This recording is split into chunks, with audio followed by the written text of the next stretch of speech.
Hello बच्चों, मैं प्रतिभा शर्मा राजस्थान सरकार और वेदांता के CSR इनिशिएटिव ई कक्षा में आपका स्वागत करती हूं, जिसके टेक्निकल पार्टनर है मिशन ज्ञान।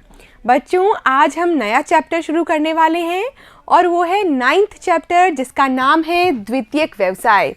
बच्चों, वैसे तो हमने जो 7th चैप्टर था उसके अंतर्गत प्राथमिक, द्वितीयक, तृतीयक, चतुर्थक और पंचम व्यवसायों के बारे में एक संक्षिप्त परिचय जान लिया था, लेकिन इस चैप्टर के अंतर्गत हम डिटेल से स्टडी करने वाले हैं द्वितीयक व्यवसाय के बारे में और उन क्षेत्रों के बारे में जहां पर ये गतिविधियां की जाती है। ठीक है बच्चों, चैप्टर शुरू करने से पहले एक बार देख लेते हैं हम हमारी यूनिट का परिचय। बच्चों, इकाई 4 के अंतर्गत कुल मिलाकर 3 चैप्टर हैं, 7वां, 8वां और 9वां। ठीक है बच्चों, जो 7वां चैप्टर है मानव व्यवसाय के प्रमुख प्रकार, ये हम अध्ययन कर चुके हैं। 8वां चैप्टर भी हमने पढ़ लिया है और जो 9वां चैप्टर है जिसका नाम है द्वितीयक व्यवसाय, आज हम शुरू करने वाले हैं। ठीक है बच्चों, ये जो तीनों चैप्टर हैं इकाई 4 के अंतर्गत आते हैं और इस इकाई का नाम है विश्व में मानव व्यवसाय। और यदि बोर्ड परीक्षा की दृष्टि से देखा जाए तो इस यूनिट का जो वेटेज है वो है 6 अंकों का। ठीक है बच्चों, तो ये हमारा यूनिट परिचय था, यानी इकाई 4 के अंतर्गत आज हम पढ़ रहे हैं 9वां चैप्टर द्वितीयक व्यवसाय। तो बच्चों, उठा लेंगे अपना पेन, नोटबुक और बुक और साथ में रेडी रखेंगे अपनी एटलस भी, और मेरे साथ साथ महत्वपूर्ण बिंदुओं को आप अंकित करते जाएंगे। ठीक है बच्चों, स्टार्ट करते हैं हम हमारे मानव व्यवसायों के वर्गीकरण के परिचय के साथ में। बच्चों, हमने चैप्टर नंबर 7 में देखा था कि कुल मिलाकर 5 प्रकार के व्यवसाय होते हैं: प्राथमिक व्यवसाय, द्वितीयक व्यवसाय, तृतीयक व्यवसाय, चतुर्थक और पंचम व्यवसाय। और बच्चों, हमने जाना कि जिन कार्यों का सीधा संबंध प्रकृति से जुड़ा हुआ होता है उन्हें हम प्राथमिक व्यवसाय के अंतर्गत रखते हैं, जैसे कि आखेट, खाद्य संग्रहण, मत्स्य पालन, पशुचारण, कृषि कार्य, लकड़ी काटना और खनन। इन सब का जो संबंध है वो सीधा किससे है? प्रकृति से है। ठीक है बच्चों, और आज हम अध्ययन किसका करेंगे? द्वितीयक व्यवसाय का। और द्वितीयक व्यवसाय के अंतर्गत जो पदार्थ प्राप्त होते हैं वो किससे होते हैं? प्राथमिक व्यवसाय से ही हमें ये पदार्थ कच्चे माल के रूप में प्राप्त होते हैं। जैसे चीनी किससे बनेगी? गन्ने से बनेगी। और गन्ना कहाँ से आएगा? हमें प्राथमिक व्यवसाय से प्राप्त होता है। ठीक है बच्चों, तो ऐसे बहुत सारे उदाहरण हैं। यदि हम आटे की बात करें तो वो गेहूं से बनता है। उसी प्रकार बच्चों, जो सूती वस्त्र है वो कपास से बनता है। तो हमारा जो मुख्य बिंदु है द्वितीयक व्यवसाय, इसकी हम डिटेल से चर्चा करेंगे। ठीक है बच्चों, तो आप भी अपनी नोटबुक के अंतर्गत इस प्रकार से हेडिंग लगा लेंगे और मेरे साथ साथ महत्वपूर्ण बिंदुओं को नोट करते चलेंगे। ठीक है बच्चों, यहाँ पर हम यदि अपना कॉन्सेप्ट क्लियर करें तो हमें एक ही बात समझ में आती है कि जो प्राथमिक व्यवसाय से जो प्राप्त उत्पाद है, ठीक है बच्चों, यदि मैं यहाँ पर आपको गन्ना शब्द लिख दूं तो आपको पता लग जाएगा कि गन्ने से क्या बनेगी? चीनी बनेगी, और चीनी द्वितीयक व्यवसाय के अंतर्गत आ जाएगा। ठीक है बच्चों, तो जो प्राथमिक व्यवसाय से जो हमें उत्पाद प्राप्त होते हैं हम उनका क्या कर देते हैं? रूप परिवर्तित कर देते हैं, यानी उसके प्राकृतिक स्वरूप में हम बदलाव कर देते हैं और हमें एक नया उत्पाद प्राप्त हो जाता है। ये बेसिक डिफरेंस है प्राथमिक व्यवसाय में और द्वितीयक व्यवसाय में। ठीक है बच्चों, तो आप नोट कर लेंगे। उन सभी क्रियाओं को हम द्वितीयक व्यवसाय कहते हैं जिसके अंतर्गत प्राकृतिक संसाधनों को परिष्कृत करना।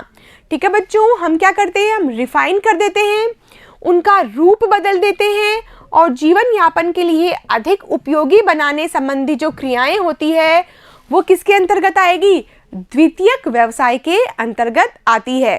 ठीक है बच्चों, द्वितीयक आर्थिक गतिविधियों के द्वारा प्राकृतिक संसाधनों का मूल्य बढ़ जाता है।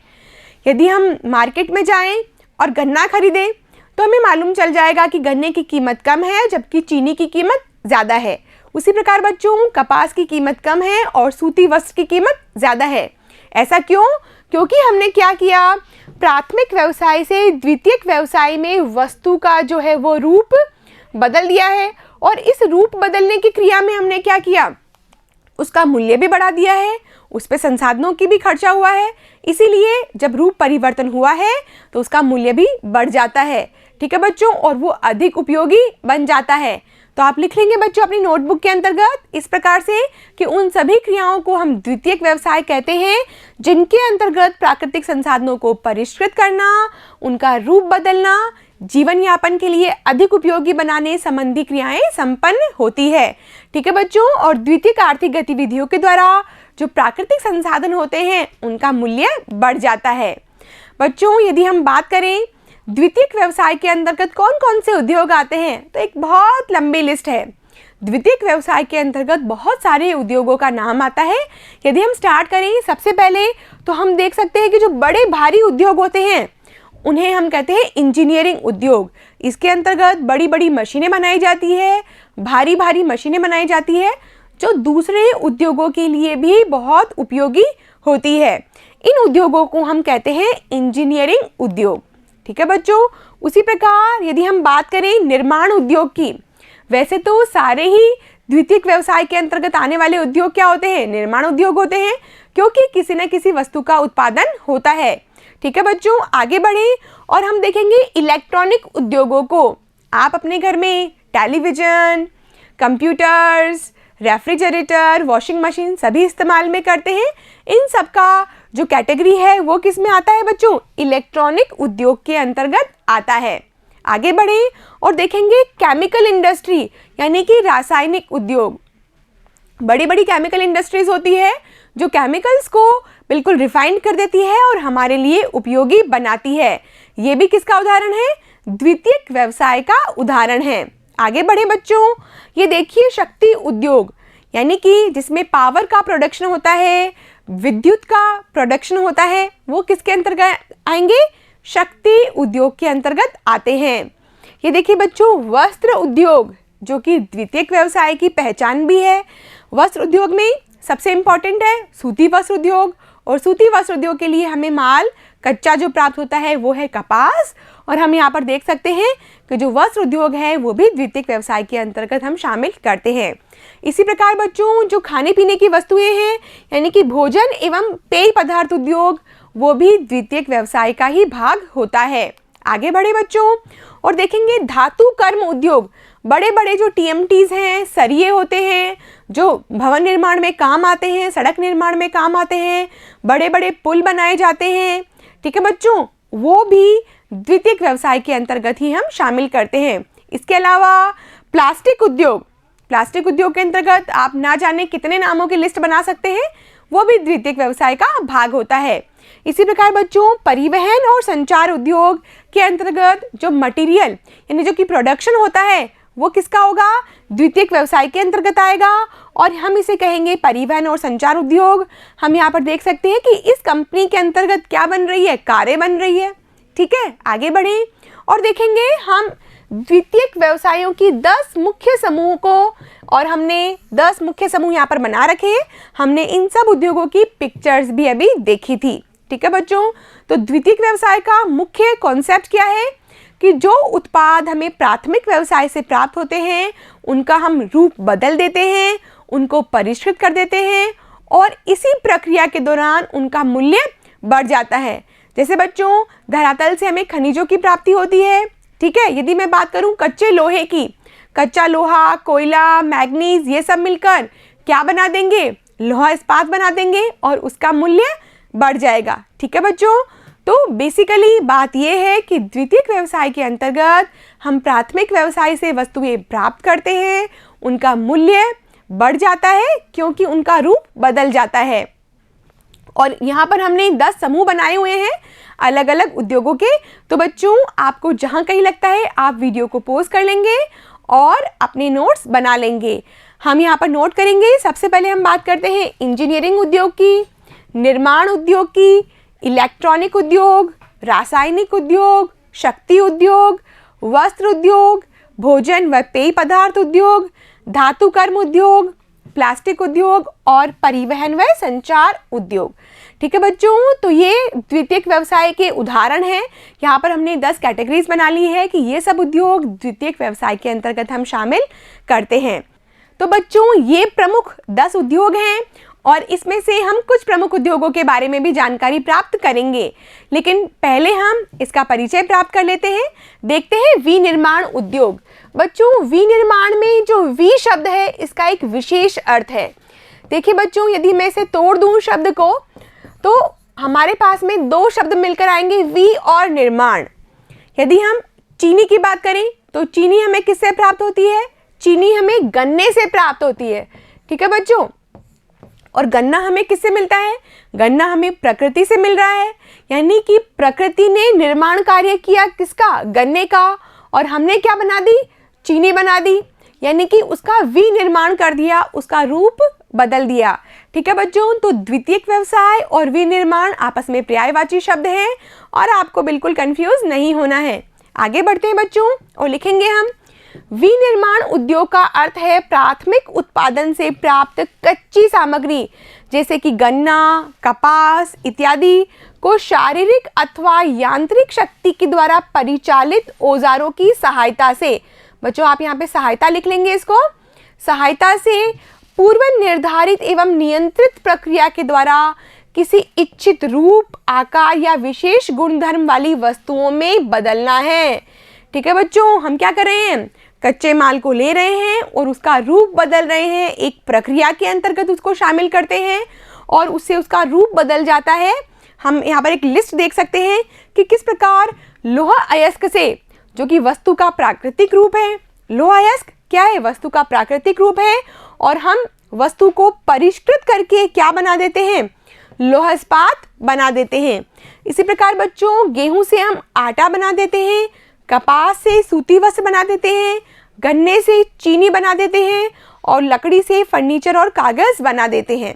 ठीक है बच्चों, तो ये जो सभी नाम हैं ये वस्तुओं के प्राकृतिक रूप हैं और हम क्या करते हैं? बीच में हम एक प्रक्रिया को इन्वॉल्व कर रहे हैं, यानी इस वस्तु से इस वस्तु तक बीच में एक प्रक्रिया है और उस प्रक्रिया से गुजरने के बाद में ये वस्तुएं जो है इनका रूप बदल जाता है और इस बदलने की प्रक्रिया को ही हम विनिर्माण उद्योग के अंतर्गत रखते हैं। ठीक है बच्चों, तो मैं उम्मीद कर रही हूँ कि आपको ये कॉन्सेप्ट क्लियर हो गया होगा। आप वीडियो को पॉज भी कर सकते हैं और अपने नोट्स बना सकते हैं। आगे बढ़ते हैं और देखते हैं उद्योगों की अवस्थिति को प्रभावित करने वाले कारक, यानी ऐसे कारक जो उद्योगों की लोकेशन को प्रभावित करते हैं। ठीक है बच्चों, हमने यहाँ पर एक ब्यूटीफुल डायग्राम बनाया हुआ है, आप भी इसे नोट कर लेंगे। एग्जाम की दृष्टि से ये बहुत इंपॉर्टेंट है, बोर्ड परीक्षा में भी कई बार पूछा जा चुका है। ठीक है बच्चों, यदि हम देखें सबसे पहले कच्चे माल की बात करें हम, तो कच्चा माल किसी भी उद्योग के लिए बहुत इंपॉर्टेंट होता है। कच्चे माल के आधार पर ही किसी उद्योग की स्थापना का निर्धारण होता है। ठीक है बच्चों, यदि कच्चा माल नहीं होगा तो उद्योग कैसे स्थापित होगा? यदि हम देखें तो 2 प्रकार के उद्योग होते हैं, ऐसे उद्योग जो कच्चे माल से प्रभावित होते हैं और कुछ ऐसे उद्योग होते हैं जो कि कच्चे माल से प्रभावित नहीं होते हैं। ठीक है बच्चों, यदि मैं बात करूं लोहा इस्पात उद्योग की, एक बार मैं इसको साफ करके फिर से बना देती हूँ। ठीक है बच्चों, जो लोहा इस्पात उद्योग है वो कैसा उद्योग है? उसके अंतर्गत बहुत भार होता है। ठीक है बच्चों, तो ऐसे उद्योग के अंतर्गत जिसमें बहुत ज़्यादा भार होता है, जैसे कि कोयला, लोहा, मैग्नीज, ये सब में बहुत ज़्यादा भार होता है और इस वजह से लोहा इस्पात उद्योग हम कहाँ स्थापित करेंगे? कच्चे माल की प्राप्ति के स्थान पर। ठीक है बच्चों, इससे क्या होगा? जो परिवहन की लागत है वो न्यूनतम हो जाएगी। यदि हम इसके कच्चे माल को बाजार तक पहुंचाएंगे तो उनमें बहुत ज़्यादा भार होगा और परिवहन की लागत भी बहुत ज़्यादा आएगी। तो जो लोहा इस्पात उद्योग है वो कहाँ स्थापित होगा? कच्चे माल की प्राप्ति के स्थान पर ही स्थापित होगा। और यदि मैं दूसरे प्रकार के उद्योगों की बात करूं, जैसे कि सूती वस्त्र उद्योग, यदि सूती वस्त्र उद्योग की बात की जाती है तो इस उद्योग को बाजार के समीप स्थापित किया जा सकता है। ऐसा इसलिए बच्चों क्योंकि 1 टन रुई से 1 टन सूत बनाया जा सकता है, यानी कि धागा, सूत का जो धागा होता है वो बनाया जा सकता है, यानी इसमें जो परिवहन जो लागत है उसका इसमें अंतर नहीं आएगा। इसीलिए 2 प्रकार के उद्योग होते हैं बच्चों, ऐसे उद्योग जिसमें कच्चे माल के स्थान पर ही हम उद्योगों को स्थापित करते हैं, जैसे कि लोहा इस्पात उद्योग, और दूसरा उद्योग है सूती वस्त्र उद्योग, जिन्हें हम बाजार के निकट भी स्थापित कर सकते हैं। ठीक है, और हम अगला कारक देखें उद्योगों की स्थिति को प्रभावित करने वाले कारक में, तो देखते हैं बच्चों शक्ति के साधन। शक्ति के साधन यानी कि प्रत्येक उद्योग को बिजली की आवश्यकता होती है, पावर की आवश्यकता होती है, और जो बड़े बड़े उद्योग होते हैं यदि वहाँ पर कुछ क्षणों के लिए भी बिजली चली जाए तो वहाँ पर लाखों करोड़ों का नुकसान हो जाता है। इसीलिए प्रत्येक उद्योग वहाँ स्थापित होता है जहाँ पर शक्ति के साधनों की सुनिश्चितता होती है। कोयला, पेट्रोल, डीजल, प्राकृतिक गैस, परमाणु ऊर्जा, ऐसे बहुत सारे संसाधन हैं जिनसे हमें शक्ति प्राप्त होती है। और जैसे यदि हम बात करें लौह इस्पात उद्योग, भारत में कहाँ स्थित है? भारत में ये दामोदर घाटी के निकट स्थित है और वहाँ पर कोयले की भरपूर उपलब्धता के कारण शक्ति के साधनों की सुनिश्चितता बनी रहती है।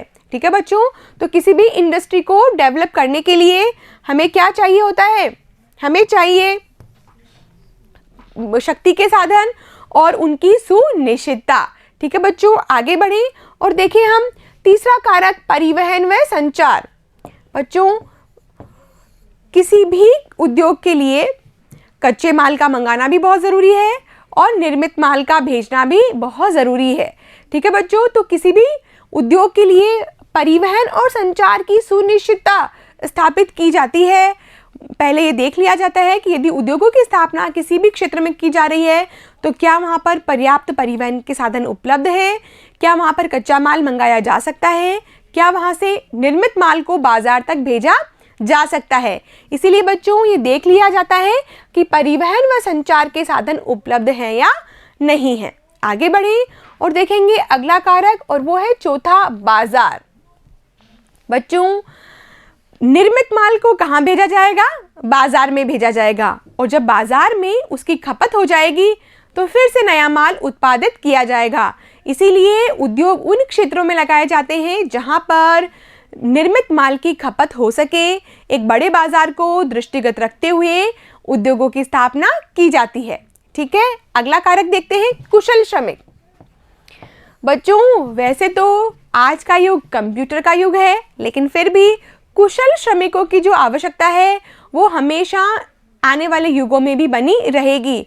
आज का युग तो कैसा हो गया है? आर्टिफिशियल इंटेलिजेंस का युग हो गया है, यानी कि बहुत सारे काम ऐसे हैं जो मानव की तरह मशीनें कर देती है, लेकिन फिर भी कुशल श्रमिकों की जो मांग होती है वो हमेशा बनी रहेगी। इसीलिए उद्योगों की स्थापना से पहले क्या देखा जाता है कि कुशल श्रमिक उपलब्ध होंगे या नहीं। बच्चों छठा कारक है पूंजी का। कच्चे माल को खरीदना, भूमि और भवन के निर्माण के लिए, इसके अलावा बच्चों जो वहाँ पर कर्मचारी कार्यरत होते हैं उनके वेतन संबंधी व्यवस्थाओं के लिए पूंजी की आवश्यकता होती है। इसीलिए उन क्षेत्रों में और वहाँ जहाँ की सरकारें बहुत आसानी से ऋण उपलब्ध करवा देती है, वहाँ पर उद्योगों की स्थापना आसानी से हो जाती है। ठीक है बच्चों, आगे बढ़ें और देखेंगे अगला कारक और वो है जलापूर्ति का। बच्चों बिना जल के तो जीवन है ही नहीं। ठीक है, लेकिन ऐसे बहुत सारे उद्योग हैं जो कि जल के बिना अब नहीं चल पाएंगे। यदि हम बात करें लोहा इस्पात उद्योग की तो जल की आवश्यकता होती है, सूती वस्त्र उद्योग के लिए भी जल की आवश्यकता होती है। इसके अलावा जो चमड़ा उद्योग है उसके लिए भी हमें जल की आवश्यकता होती है। तो कोई भी उद्योग वहाँ स्थापित होता है जहाँ पर जलापूर्ति सुनिश्चित हो सके। आगे बढ़े बच्चों और देखते हैं अगला कारक और वो है जलवायु का। जी हाँ बच्चों, अब आप सोचेंगे कि जलवायु का क्या रोल है उद्योगों में। बच्चों जो सूती वस्त्र उद्योग होते हैं वो वहाँ स्थापित किए जाते हैं जहाँ की जलवायु कैसी हो? आर्द्र जलवायु होती है। ऐसा इसलिए बच्चों क्योंकि जो सूती वस्त्र का जो धागा होता है वो शुष्क जलवायु में टूट जाता है और आर्द्र जलवायु में उसकी नमी बरकरार रहती है और वो धागा टूटता नहीं है। ठीक है बच्चों, तो हमें जलवायु भी प्रभावित करती है, उद्योगों को प्रभावित करती है। और यदि हम बात करें फिल्म उद्योग की तो फिल्म उद्योग में भी हमेशा साल के जो 365 दिन हैं बहुत अच्छी जलवायु होना आवश्यक है। यदि हम मुंबई और कैलिफोर्निया की बात करें तो वहाँ पर फिल्म उद्योग इसीलिए स्थापित हो सका है क्योंकि वहाँ की जलवायु उस उद्योग के लिए अनुकूल है। ठीक है बच्चों, आगे बढ़ेंगे और देखेंगे उच्च तकनीक। बच्चों वैसे तो उद्योग का नाम आते ही सबसे पहले क्या चाहिए? तकनीक चाहिए। और ऐसे क्षेत्र जहाँ पर नई नई तकनीकें आती रहती है, वैज्ञानिक शोध कार्य करते रहते हैं और उन्हें नई नई तकनीक उपलब्ध करवाते रहते हैं, तो उन क्षेत्रों में उद्योगों की जो स्थिति होती है वो मजबूत हो जाती है और वहाँ पर उद्योग बहुत ज़्यादा प्रोग्रेस भी करते हैं। और उद्योगों के अंतर्गत जो अपडेशन है, यानी कि नई नई तकनीकों को अपने प्रक्रियाओं में शामिल करने से क्या होगा, उत्पादों में विशिष्टीकरण होगा और उत्पाद वर्ल्ड क्लास क्वालिटी के बनेंगे, यानी कि विश्व स्तर पर प्रतिस्पर्धा भी कर पाएंगे। ठीक है बच्चों, अगला कारक हम देखते हैं। 10वां कारक है सरकारी नीतियां। जी हाँ बच्चों, कुछ देशों की जो नीतियां होती है वो उद्योगों के लिए बहुत ही उदार होती है और वहाँ पे उद्योग धंधे बहुत अच्छे से स्थापित हो सकते हैं। यदि हम बात करें कि कुछ देश उद्योगों का क्या करती है, राष्ट्रीयकरण करती है, यानी अपने हस्तक्षेप उसमें कर लेती है, तो क्या होगा, वहाँ पर उद्योग हतोत्साहित होते हैं। लेकिन यदि सरकार उद्योगों को हेल्प करती है, उन्हें पूंजी उपलब्ध करवाती है और अपनी उदार नीतियाँ रखती है, लाइसेंसिंग को कम कर देती है, तो क्या होगा, जो उद्योग धंधे होते हैं वो बहुत ज़्यादा पनपते हैं। ठीक है बच्चों, तो हमने क्या देखा, उद्योगों की अवस्थिति को प्रभावित करने वाले 10 कारक, और इन 10 कारकों को मद्देनजर रखते हुए ही कोई भी उद्योगपति अपना उद्योग स्थापित करता है। ठीक है बच्चों, तो आज हमने क्या जाना, द्वितीयक व्यवसाय का परिचय और उद्योगों की अवस्थिति को प्रभावित करने वाले कारकों के बारे में। बच्चों, मैं उम्मीद करती हूँ कि आपको आज का वीडियो अच्छे से समझ में आ गया होगा। अब हम मिलेंगे इसके भाग 2 के साथ। तब तक पढ़ते रहिए और आगे बढ़ते रहिए। Thank you.